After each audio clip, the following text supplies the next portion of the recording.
Hello viewers, দেখতে পাচ্ছ তো আজকে আমি সকালবেলায় 1449 টাকা প্রফিট করেছি। তো প্রফিটটা কোন লজিকে করেছি আমি সেটা তোমাদেরকে বুঝিয়ে বলবো। তোমরা ভালো করে ভিডিওটি দেখবে।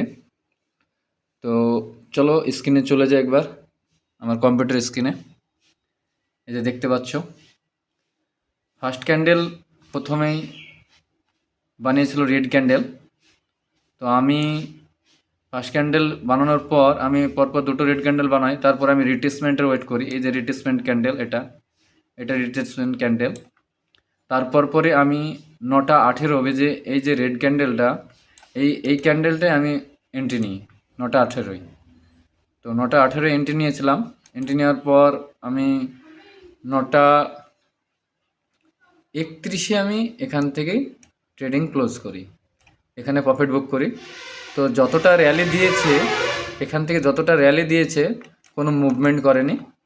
আমি তোমাদের দেখাচ্ছি স্ক্রিনে পুনরায় আবার মোবাইলের স্ক্রিনে আমার অর্ডার কটায় হয়েছিল আর কটায় এক্সিট হয়েছি দেখতে পাচ্ছ।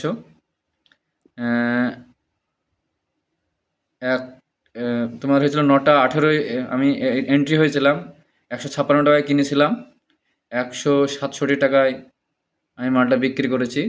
দেখতে পাচ্ছ প্রফিটটা 1450 টাকা হয়েছে। তো তোমাদেরকে আরও স্ক্রিনে ভালো করে বুঝিয়ে দেবো, তার জন্যে ভিডিওগুলো ফলো করতে থাকো, দেখতে থাকো তোমরা। আর লজিক কীভাবে ট্রেডিং নিতে হয় সেই সমস্ত প্ল্যান তোমাদেরকে বুঝিয়ে দেবো, আমাকে ফলো করতে থাকো।